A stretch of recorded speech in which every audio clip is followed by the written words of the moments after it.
on FHO Podcast Radio. FHO is a lifestyle, a movement, grown folks' business. It's your boy, Big Self, FHO's HNIC, Mr. Him Be Everywhere.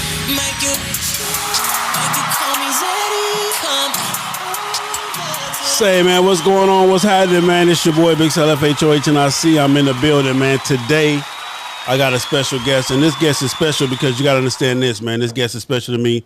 Not only is he a good dude, he's an awesome dude. He never switches up. He's always the same. But more importantly, I watched him grow as a grasshopper, man. I remember when he was young, he was probably about that big. He probably about that big in the motorcycle. When I first met him. And just to see where he is and see his accomplishments, man, and see how he done taken this motorcycle thing and just took it to a level, man, of friendly competition and just everything, man. And we're going to get into it with him today, man. We're going to let him introduce himself. And we're going to just ask him a few questions, man. A lot of you guys out there getting yonder, and you guys ask me all the time, how do we do it? Well, I got the man in the building. This man gets yonder for no reason. You feel what I'm saying? Bugs do fear him. There's only a few people that they do fear on the highway. And he is one of them. So introduce yourself, folks. Tell them who you is, man, and what you got going on, man, real quick. Hey, what's up, everyone? It's FLAKO, Rare Breed MC, Savannah chapter. As you guys see, my shirt, it used to be Ohio. That's one of the chapters I started up in Columbus, Ohio. But most of y'all know me. For y'all that don't, man, I'm married to a beautiful wife, Miranda, 2 beautiful kids, Autumn and Christian, and my little furball son, Sparky. I'm part of Rare Breed MC Motorcycle Club. I love riding my bike, love getting yonder, man. Met Sale, man. And where was we at? In Arkansas, Arizona? No, we was in one of them. Colorado. With Billy, with Billy the Kid. Colorado, yeah, with Billy the Kid. It was at with Billy the Kid, the home of Billy the Kid, wasn't it? Yeah. We're somewhere in Denver, outside of Denver. And I remember walking up. I was taking my second trip to California, and I didn't have. I think I had a top rocker then. I only had one piece on my back. So did you even have that? Yeah, I think so. Okay. I was just an invite. So I remember walking up and meeting Big Sale, Snowman, Ballhead, Mo, Smiley, Sinbad. Yeah. I mean, there was a crew of guys that, that's all I was seeing around riding the motorcycles, man. And out of nowhere, I met them in Colorado, man. I remember asking if I could take a picture. Yeah. I was like a little kid. It looked like you was way skinny too. Like you was really like a little skinny dude back then. But I mean, but what I'm saying, FLAKO, is this, man, is that people ask me all the time, like, Sel, man, is FLAKO really a good dude? And I'm like, dude, listen, let me tell you something. We not superheroes. We just us. We do what we do. We love to do what we do. And we all, and we all of us that get yonder, we do got that special bond. We do, we do connect with each other on a different level because we all depend on each other, at some point in the game because, we don't know everything, and we kind of go back and forth with learning and teaching the yonder game and, different things happen.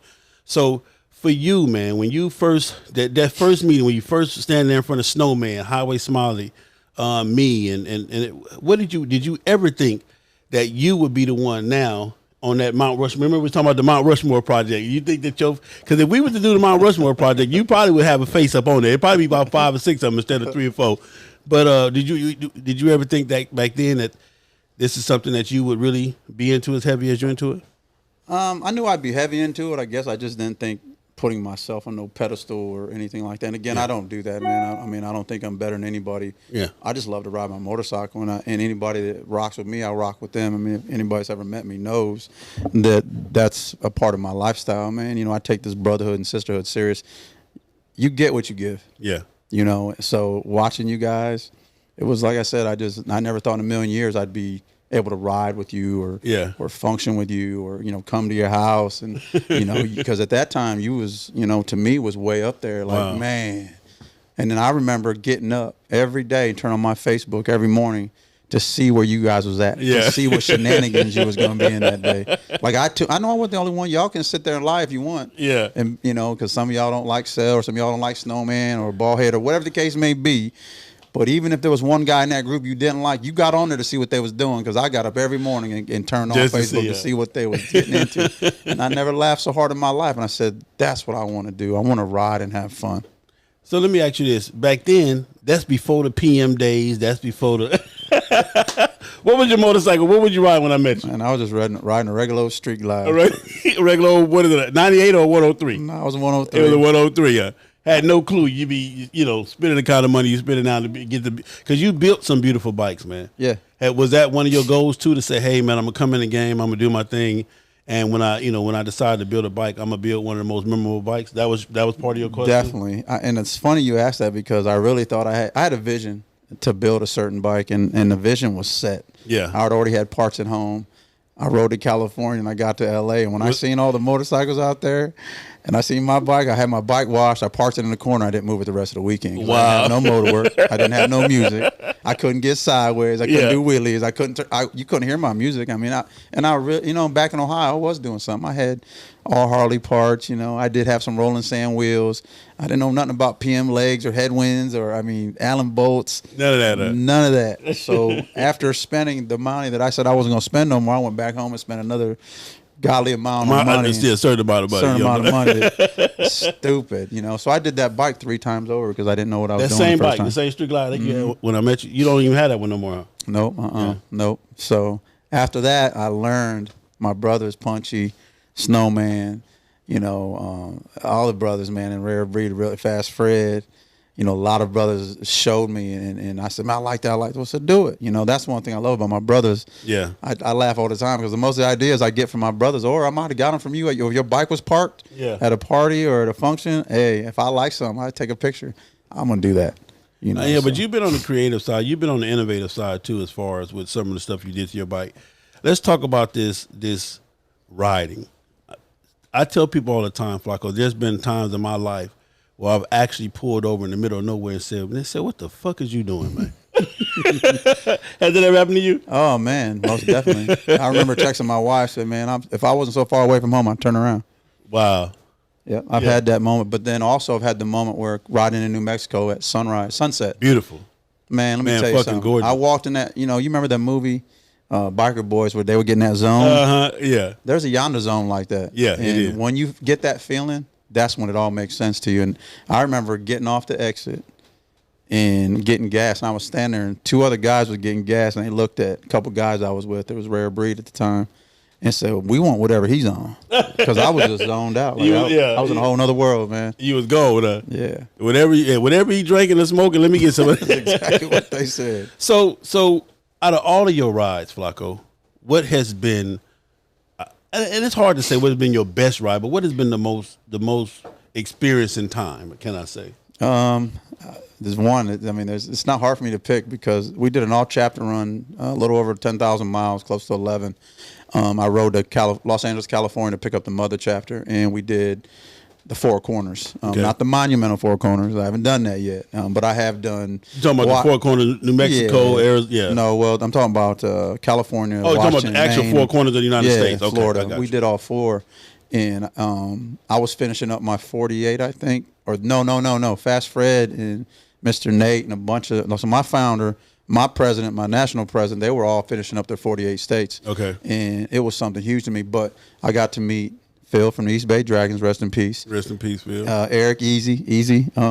We called him Easy motherfucking E, excuse my language. Oh, we pay for that on here. We pay for all that shit. Good. You can say what the fuck you want to say over here, but bleeped out, huh? You don't got a bleep button? No, we don't. We pay for all that. We pay for it so you can say whatever the fuck you want to say. Right. Man. So I rode to California. I got there late. Not late, but they were leaving in a few hours. I said I need to get some rest. So I got up in the morning, and somehow I beat them to Sacramento. Wow. But we linked up, and I remember pulling up, and I seen the East Bay Dragons. I was like, oh, shit. So I met with them. We talked for a little while, and they're like, who are you? Where are you coming from? And, I told them, and, man, from that day on, man, I'm telling you, man, you cannot separate Easy and Phil on a ride. Like, sometimes brothers go out and they get tired and they want to go a little bit, ride a little fast, wake up, whatever the case may be, get out there and race a little bit, nothing crazy, just get some energy going, some get your adrenaline flowing. But Easy and Phil, you couldn't separate them two. Wow. If they was in the back or in the middle, they stayed side by side, and I watched them. If one got off, the other got off. They did not separate, man. I was like, so what did that mean to you? What did that show you, or what did that mean to you? It showed me that these two, no matter what happened, they were not going to leave each other. That brothers was for real. Brothers for real, yeah. you know, and then, you know, I got the history of the Dragons. I got the history of how long they've been in the club, and each night we stayed, I was talking to them. You know? Yeah, you like me. Yeah, we everybody else, we over there soaking up. Everybody else chilling. I'm trying to get with the OGs. I don't even drink. I done bought more alcohol and liquor than, you know, and I don't even drink, but I buy it for, you know, those. Right.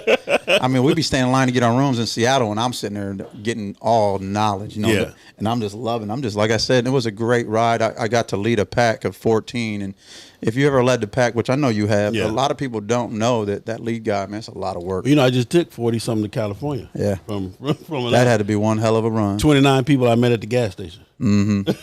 For the first time. Yeah. I remember gassing up when we got to Seattle. We was actually in Oregon. We wasn't even in Seattle yet, and I told Fred, I said, man, I don't know if this is going to work. We got to cut down these stops. They're like an hour long. It was killing me. Yeah. So we went from an hour to 45 minutes to 30 minutes, and I think we ended up getting it down to about 20 minutes, but I can't say we ever did 15 because it just wasn't happening. It wasn't going to happen. No, it wasn't going to happen, but it was. I remember going through bikes breaking down. Rest in peace, Closer. His bike broke down. No. He had a coffee flew off and hit Fred. Wow. We pulled off, and let me tell you something. That was something I'll never forget, man. And it was in his ass. He was getting his ass chewed out. A whole hot coffee flew. A whole hot coffee flew. Hit Fred in the face. And, we pulled off, and he was getting it. And then that's when PJ's bike blew. A tire blew. And PJ had, I think, a 23 on his bike, so he had to put it on the trailer. And this man was so sick. Yeah. He was thinking about buying a new bike and just leave that one on the trailer and trailer back home. It was messing him. I don't think he got his bike fixed until we got to Fort Wayne, Indiana, or something like that. But that's what happened to us when you met us. Remember, we had to get Ballhead towed all the way to Vegas because he couldn't find it. And that time it was a 21, or he had a 23. Yeah. No, he had a 21. He had a 21 and couldn't get it. Nobody from Colorado to Las Vegas could get him a tire. And that was back in the old days. Let me ask you this: ain't it amazing how we rode back then compared to the equipment we got now? Heated grips and heated suits. Man, ain't that amazing? Amazing? I told myself the other day, there's nowhere in the world that I've done the miles that I've done without the heated suit, the heated grips, and all of the stuff that we have now. Because I just don't understand how we did it with thermal, two layers of clothes and some thermals or something, and we was out there in the middle of nowhere. Man, crazy. And the thing about it is, I tell everybody all the time, you don't miss what you never had, because once you go heated seat, heated grips, heated suit, it's over with. Go out there one time without and see what happens. You crying like a little girl, like, man, I told my wife, overnight my shit to the hotel. That part. I'm gonna wait an extra day. Well, you know, I just did a thing on that hammock seat. I took my hammock seat off to go to Arkansas, and boy, let me tell you, never, ever, ever, if I got to go to bike night, if it's over 15 miles, I'm putting the hammock back. Yeah. I'm not riding without my hammock, man. It didn't make no sense, man. No, I don't even know why he switched it. I used to run Corbin back and forth, and then finally my wife, she's got to have that big seat in the back too, but I've gotten used to it. Yeah. I love it, you know. Oh, me too. You know, because you kind of be like, oh, man, it don't make the bike look good, but, man, I don't give a damn. Let me tell y'all something, man. I got to have it. So when your first ever Yonder trip, when you decided your first trip to, hey, I'm going to get out there, how long did it take you to build up the courage, or you just said, I'm going to do it and did it? Well, what happened is when I first got my first dresser, I told my wife, I said, babe, I want to ride to the West Coast. It's always been a dream of mine since I was a little kid. I was raised around motorcycles. My dad was a biker. And so that was my goal, you know, was to ride. And we was out on vacation at Hilton Head, South Carolina. I'll never forget it. And I'd made a phone call, and my sister was on the phone, and she said, hey, my husband wants to ask you something. He asked me to go to Milwaukee or something. Yeah, sure, we'll go. And then a couple of days later, she called and said, hey, they changed plans. They're not going. They're going California. And so we got on the phone, was like, look, I know it's last minute. This was a Thursday. Our vacation was supposed to end Saturday. And they were leaving Saturday. Wow. So he said, I know it's last minute, but we're riding in California. If you want to go, you can go. So they was already riding on their bikes? They were getting ready to leave. They were going to leave in 2 days. But I'm saying they own bikes, though. Yeah. Okay, yeah. Mm-hmm. And I had my bike, you know, but I had my bike with me on vacation in the trailer. Had my whole wife, though. I had my wife, my kids, my wife. Okay. I had like 9 people in the expedition. But I hung up the phone and talked to my wife, and she said, if you're going to make that trip, I'd rather you go with some people than never go, and then instead of going by yourself. So I hung up the phone. I called Jamie Price at Dead End Cycles, and I told him what's going on. He said, you get the bike here, and I'll do it even with shops closed. Wow. I need to get a new set of tires. I was told I had to have a new set of tires, brakes, oil, 5K service, all that stuff, and then I could go. Don't show up with no new, you know, all that. So I was like, not a problem. So we ended up cutting our vacation up a day early. We left Friday. Saturday morning, and then went straight home, or Friday. Anyways, I got home in time, and I was so geeked up, I couldn't even sleep. Took the bike to the shop. They got it ready to go, and then we left Sunday, man. And I rode 800 miles the first day in the rain. I tell you what, I hated life. Like, what the hell going on up in here? With a peanut helmet. Wow, with a peanut helmet. Yes, sir. How you do that now? Because I know when you got to LA, I know they tore your ass up. Man, I'm gonna tell you, when I got to LA, I put the peanut helmet on the pavement. We stayed at the hotel at the I don't know which one, at the LAX, but I kicked it like a football. Wow. A peanut doesn't do anything, doesn't do any justice. And I'm not knocking anybody that owns them. I'm just saying, for me, it was pulling on my big ears, the straps. I mean, it doesn't block I don't even the let rain. people ride with me with a peanut. I just, for some, and I can't tell you what to ride. I can't tell you what to wear. I can't tell you. So let me rephrase that. I truly, truly will beg you with tears in my eyes not to ride with me with that helmet on, because it's just uncomfortable for me. I'm trying to ride my ride, but I'm thinking about you with the peanut helmet on, and it messes up my ride. So I can't tell don't get it twisted. Sal said I can't tell nobody what to ride with and how to ride, but the peanut helmet is not the ride, the helmet to wear or to go. So you rode all the way to California with a peanut on. And only put it on in the states I had to. Wow. Pulled over to California state sign, put it on. Like I said, all the states that you had to wear them, that's what I was doing. But again, I was an independent rider then. I mean, the guys, they really didn't say a whole lot to me because. Oh yeah, you was independent at the time. I was independent, yeah. Okay, you know what I mean? you. And they were like, "What's this guy doing?" So when I got there to LA and the Atlanta chapter, those guys are the ones that stuck out to me: Snowman, Captain Sinbad, Smitty. OG Smith, all them guys, they rode out there, and I was just tripping because they were older than me. Yeah. So I said, "How old are you guys?" And they told me, I said, "Man, I hope I'm doing that when I'm their age." And they said, "Why did you come out here?" I said, "I just came for the ride." They're like, "You didn't come to breed up?" I'm like, "Nah, I'm not joining no motorcycle club." I'm like, "That's not me." Yeah. They're like, "What you gonna?" I said, "I just want to have fun." So because I rode out there for the ride, man, I gained a lot of respect of a lot of guys, and they treated me like family. Wow. So when like I said, so at what point did you realize that, hey, I want to do some breed shit? When I got back home, I started doing more research on the breed because, like I said, I fell in love with the lifestyle of LA. Yeah. And what I mean by that, anybody that's ever been to LA to the bike set, it's bananas. Period. I had saw E40. I went to a club, and when we left the club, the party was over. There were still people outside standing in line trying to get in. Yeah, over. Party's over. Your tickets are no good, you know what I mean? So, and I remember the day party, the bike night. It was just every night it was something to do, and like I said, the bikes, the paint. Did you look at any other clubs? Did you ever consider any other club? Never. Rare Breed. It was it. Yep, that was it. And it was, like I said again, Snowman.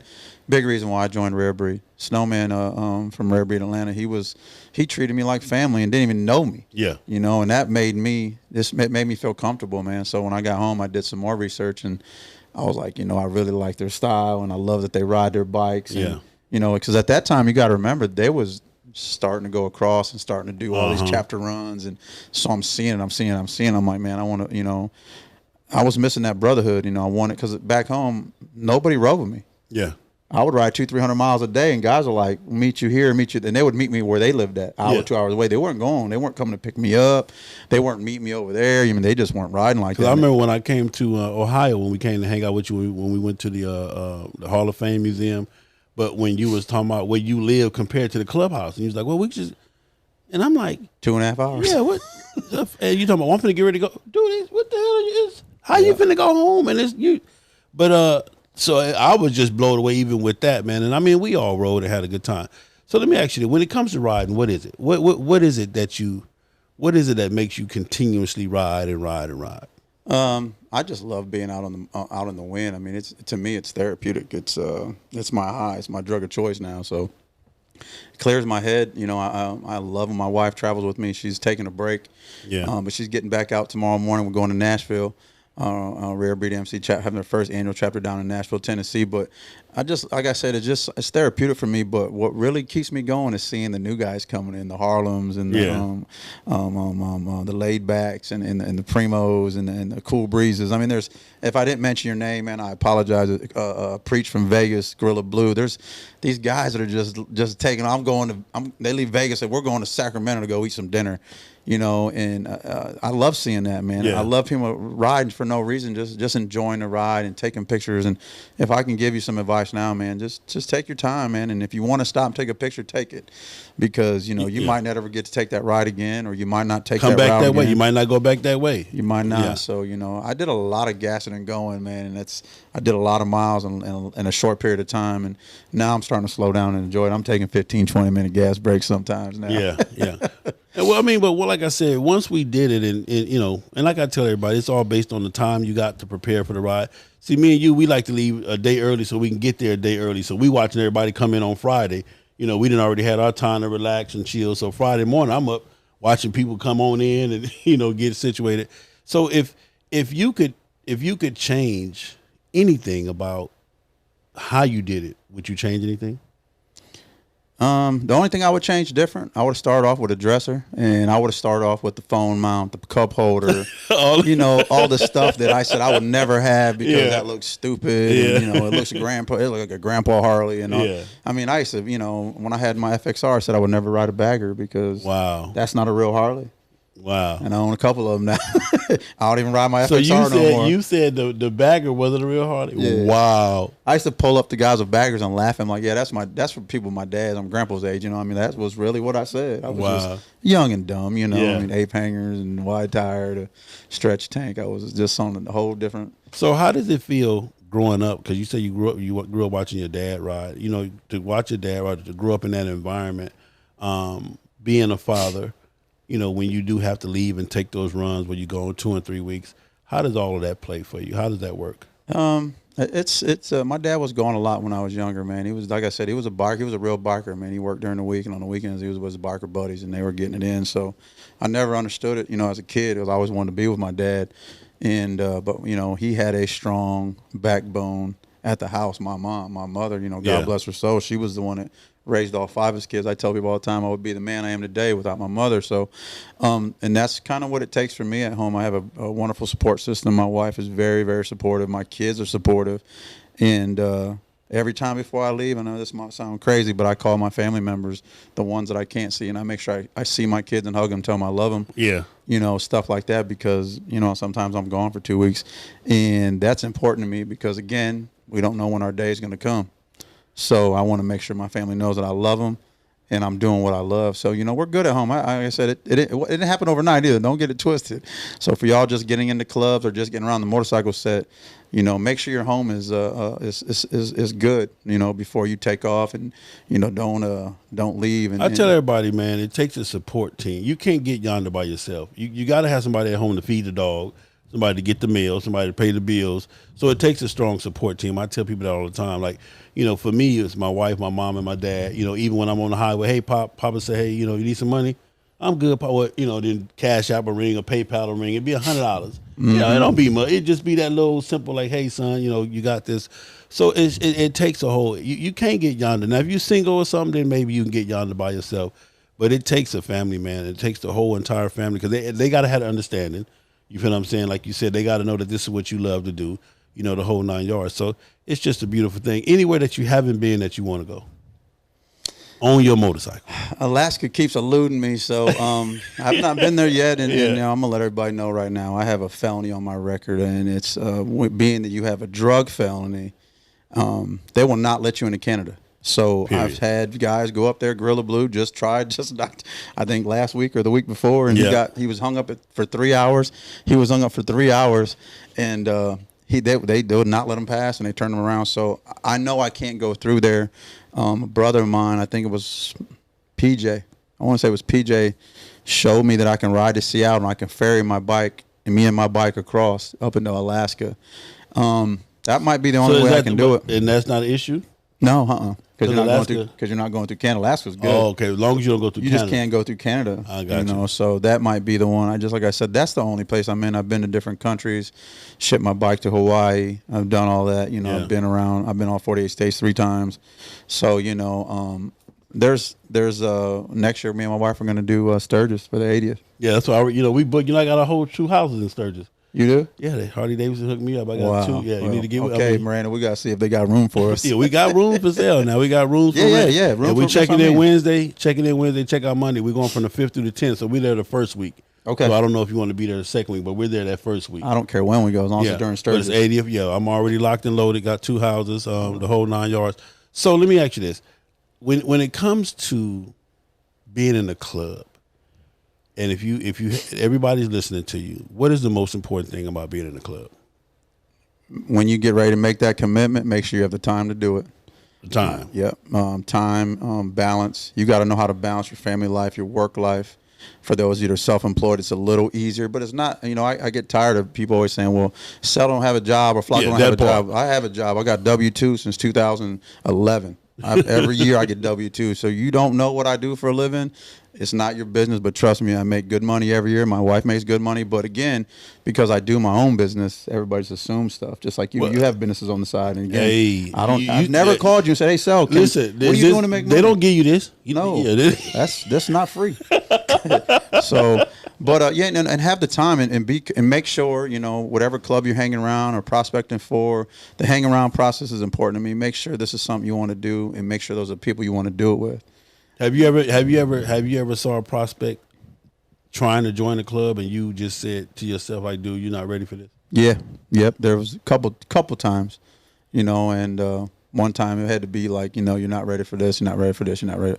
You know, kept trying to get him to, you know, come along, but it just wasn't, you know, it just wasn't for him. So, you know, he's not in the club, you know, and he's doing his own thing. And some guys just, you know, financially weren't ready. Yeah. You know, it costs money to ride cross country. There's hotels, there's food. Even if you're staying at the pilots and the national parks and all that, you still got to have gas money and food money. Gotta have that emergency money. And if you ride out of town and go somewhere and don't have an extra $1,500 on you, in case your bike breaks down and your bike's not under warranty, there's so many things that can happen.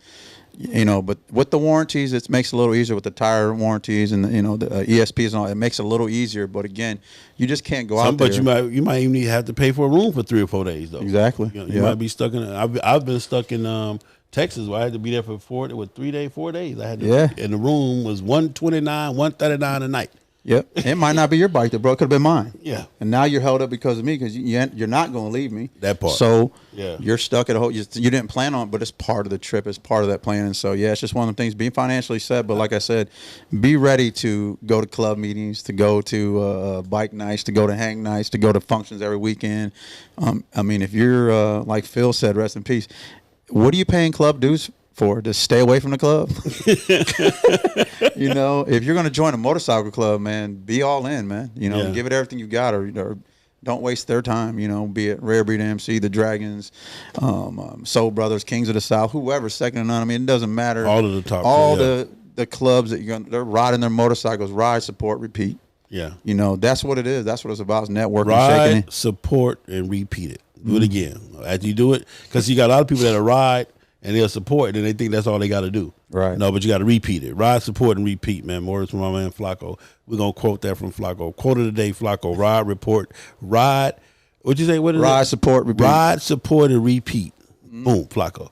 So let me ask you this. The question for you is this, is that for anybody who's at the dealership interested in finna buy their first bike, what is the least bike that they can buy? Your first bike, what's the smallest bike you can buy for your first bike?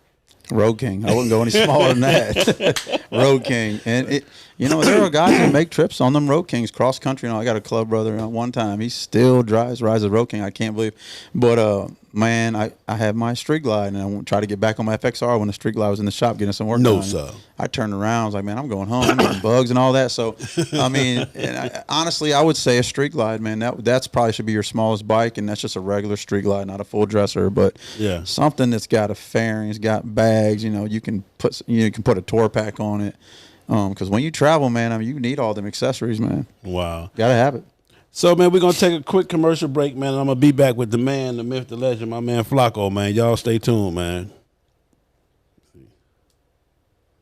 Hold on, where we at? Why you not making no noise? I'm sorry. amazing Alabama boy Big Roll Williams coming October the 12th with the electrifying Mike Law, music by DJ Short Dog. Get your tickets today on Eventbrite. Don't forget, this is a BYOB. Bring your tent, your RVs, your bikes. This is a show that you do not want to miss. Uniontown, Alabama, and surrounding areas, Stars Entertainment presents to you Blues on Twos with the amazing Alabama boy Big Roll Williams coming October the 12th with the electrifying Mike Law, music by DJ Short Dog. Get your tickets today on Eventbrite. Don't forget, this is a BYOB. Bring your tent, your RVs, your bikes. This is a show that you do not want to miss. That's the Blues on Twos coming October the 12th, 2019 from Starks Entertainment Complex LLC. Music by DJ Short Dog, Uniontown, Alabama, October the 12th, 2019. It's a BYOB. Opens at 10 a.m. Showtime is at 7 p.m. Tickets $15, $20 at the gate, $15 in advance. Vending space is available.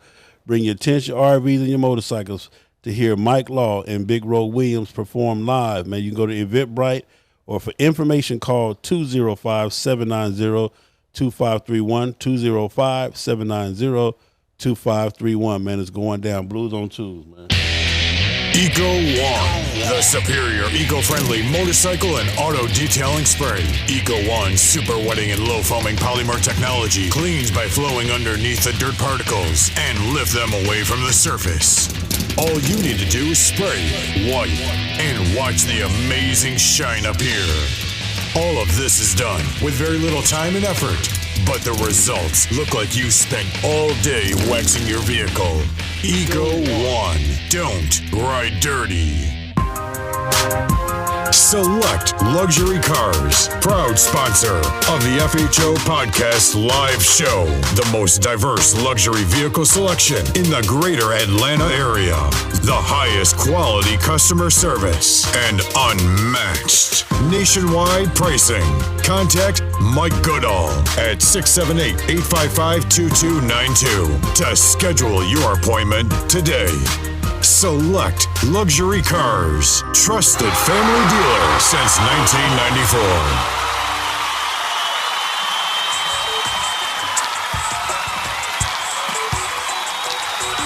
Say, man, we coming back on real quick, man. Want to give a shout out to, man, the Eco One Motorsports, man. Y'all hit them up, ECO1motorsport.com or 323-456-ECO1. Give them a call. Tell them Big Sale said you put in the discount code FHO. And they'll tell them what kind of discount you're going to get. Also, Select Luxury Motors has a special today. FHO special. You got to mention FHO or the price will not be the same. He has a 2008 Honda Accord EXL in damn near mint condition. It has 147,000 miles. Mention FHO and it can go for you right now for $5,900. Wow. $5,900. There it is. That's the picture of it right there, FLAKO. I might call as soon as we hang up. That's a deal right there. That's a deal. Accord? A Honda Accord. 2008 Honda Accord EXL. You feel what I'm saying? 147,000 miles. Super clean. Super clean. Mention FHO. Now, if you don't mention FHO, this will not be the price. I promise you. Mention FHO, and you can get that Honda Accord for $5,900 out the door. And they do financing if you need financing. So, that's shout out to Select Luxury Motors, my man Mike Goodall. Hit him up for your high end, medium end, low end. Like I told you guys, he has specials all day. So that is the FHO special of the day. Make sure you hit him up. And it is what it is, man. So real quick, anybody want to call in and ask my man FLAKO a question? He's not gonna be here all day, but I'm just glad to have him in the studio. So man, what do you think, man? What do you think about this setup, man? Hey man, listen, y'all need to give this man a round of applause, man. He's doing commercial breaks with real commercials, real advertising. Like I said, there's no Rudy Pooch shit going on over here. You are doing it big, brother. I appreciate I'm proud of you, man. For real. Like I said, give this man a round of applause, man. I mean, this guy is doing it, man. He had a vision, and as much negativity as he got, he never stopped, man. That's what I love about Sel, man. He just kept doing his thing. He kept pushing, kept working, man. And big shout out to Big Sel FHO, man. I'm happy for you, brother. Man. Thank you, sir. 424-242-2355 is the number to call in if you want to ask FLAKO a question. 424. Let me say it slow for some of y'all. 424-242-2355 is the number, man, to call in and ask him a question real quick while you got him on the couch. So, FLAKO, right now, man, what's upcoming for you? Okay. Got a phone call. Go on and speak on it. I got Nashville, Tennessee this weekend. It is actually their first annual, so we'll be going there this weekend. And then I'm planning another trip. Hold on, caller. I'm planning one more trip. It's a small little short trip. I want to do a couple of chapters I haven't been to. You got Raleigh, North Carolina, Petersburg, Virginia, and Delaware. Okay. I'm gonna do a little weekend run. So knock out some little weekend stuff. Yeah, trying to do a little bit, be around the house more. Caller, state your name. Where you calling from? What's up, man? It's Mike Goodall. What up, Mike? Select Luxury Motors in the building, man. I just showed FLAKO that Honda Accord, man. You know I hate to pass that one over, man. You buy every special I put out there, man. Don't tell him. You done bought like 4 cars from me. Don't tell him. What you got for me, Mike? What you got, man? Go ahead, Mike. I just wanted to say, when I met FLAKO just by watching him on Facebook, on other people's pages. We wasn't friends on Facebook yet. But as soon as I reached out to him and said, hey, I'm coming to Columbus for your anniversary, I mean, he embraced me. He didn't know me from nobody, but he embraced me, embraced my wife. And it was just a cool thing for a cat like that who don't even know me. It was just, come on in. Here's my number. Here's some tickets for you. And he was a good dude all the way through, man. Well, man, that's just how he is, man. So we definitely appreciate you calling. What do you think about that, FLAKO, when people tell you that, man? That's the stuff that keeps me going right there. Thanks, Mike. Appreciate that, man. One love. You already know. Just need to see you in Savannah. I'll talk to you guys later. Thank you, Daddy. Oh, definitely. I already booked my hotel room for Savannah. Oh, man, that's a beautiful thing. There it is, man. That's my man, Mike Goodall. That's the Select Luxury Motors, man. That's why I just advertised for you to hit that. They got that special, man, on that Honda Accord. I sure hate to tell y'all that, man. I really did. I was gonna be honest. I wasn't gonna share that one with y'all, but ain't no need of me, being all the way greedy, man. You think I'm playing? I'm calling. I'm like, this is a very clean car, so you might want to call. Beat me to it. Hey, I'm telling you right now. Anybody? Who else is that? Oh, let me see. I just had somebody call right here. Let me call. I'm calling you back, caller, whoever that was. And yes, if everybody's asking, Primo is knocked out. The chair got him. He get him all the time. Everybody. And you're right, honey. My wife said we were not perfect in the beginning. It was nowhere near perfect.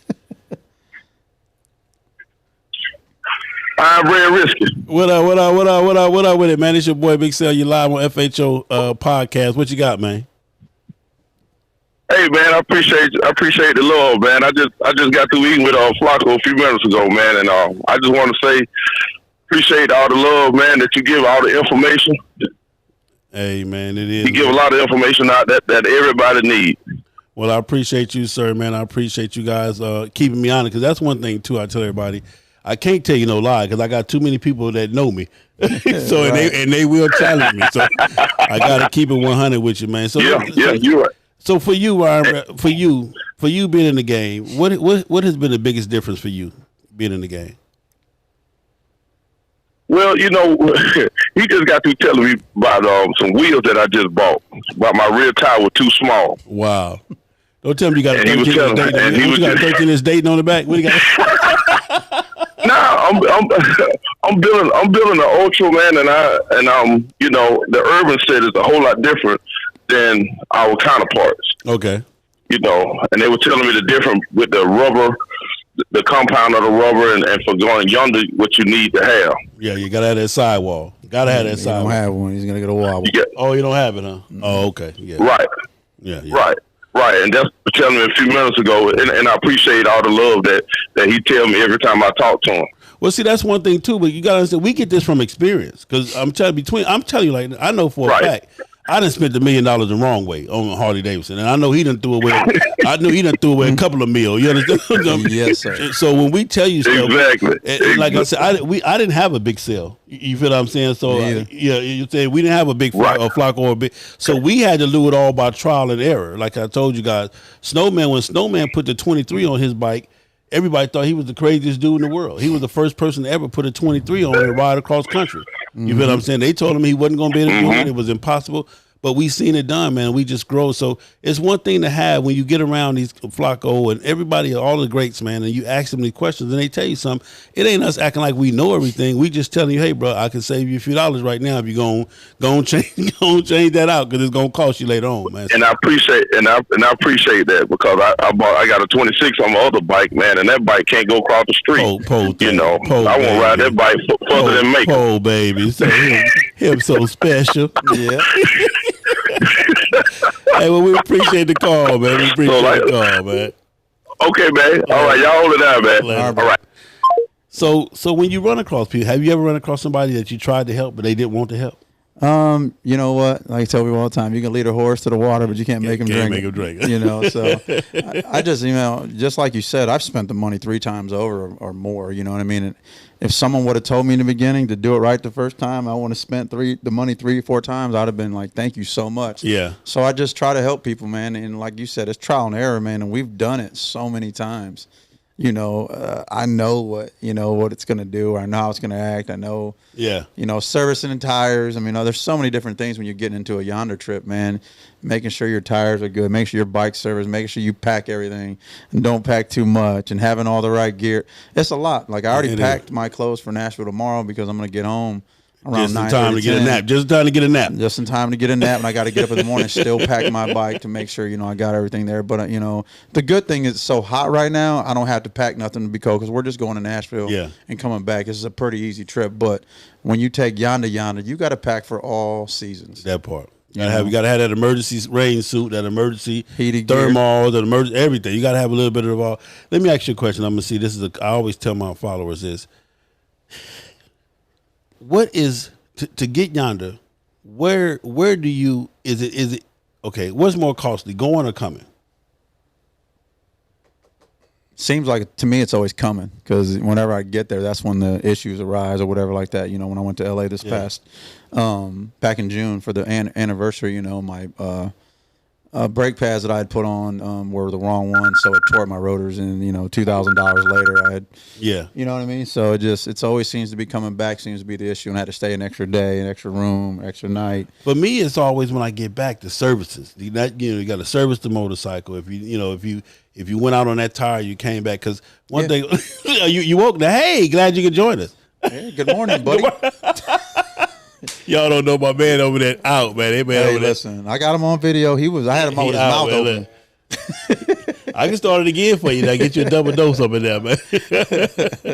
But for me it's that. But for you, like I said, so yours is when you're going. That going is what. It seems like that's where the problems occur. Don't get me wrong. I know a lot of guys have said, man, you always have issues with your bikes. You're hard on your bikes. At the end of the day, man, I got a lot of miles on those bikes. So, at some point they're going to break. The things are going to wear out. Preventative maintenance helps, but it doesn't solve everything. You're going to run out of brake pads. You're going to get a new tire. Servicing, man, you know what it is. To keep the forever warranty, Harley has to service your bike. That's $330 every time they do it. Yeah. So I started servicing my other bike because I don't have the forever warranty. But I tell you what, man, I don't like wrenching on bikes no more than the next guy does. So I ain't washing my bike. I ain't going to tell you no lie. I don't mind. I don't mind washing. I know you got it. That's what your thing is. But I hate washing my motorcycle. I have OCD. Especially now I got a black one now. So oh my goodness. You already see everything. Oh my goodness. You already know. But it is what it is, man. But man, I'm not going to hold up too much of your time, brother. I love you. I appreciate you for coming out. Hey, man, again, if you guys listen, man, he dropped a lot of jewels in there and gave you some good information, man, and gave you something to go by. This is the man FLAKO, the great FLAKO. He's a good dude, regular dude. I promise you, if he has the time, because he's always busy. Even when you see him out of town, he busy. And then another thing, too, is when we out of town, we kind of like parlaying. So that's kind of like our rest time. We'd have been on the road. So, but if you get a chance to holler at him, man, he definitely talk to you. It ain't no issue.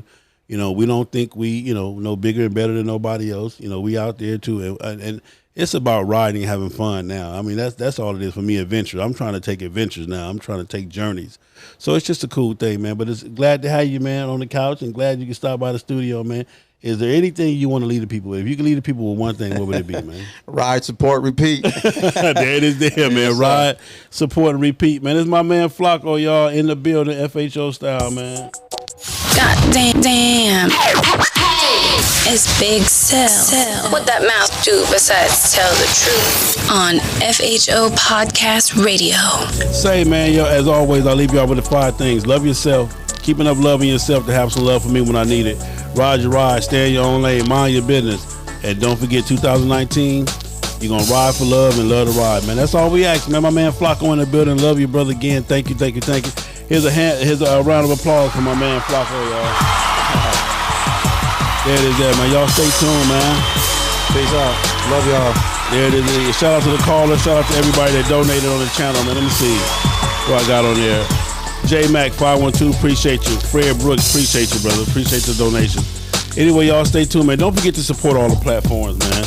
I'm on everything. I'm on satellite radio. I'm on iHeartRadio. I'm on iTunes. I'm on Spotify. I'm on Spreaker. I'm on TuneIn. I'm on Radio Republic. Listen, man. Whatever you listen to or whatever phone, whatever iTunes, iPod, Apple, Google Play, I'm there, brother. I promise you that. Don't forget to support the YouTube channel as well, man. To all my YouTubers, I appreciate you. I love you. And don't forget to tell somebody about the channel, man. If any of this information helps you, please use it, share it, tell a friend, subscribe.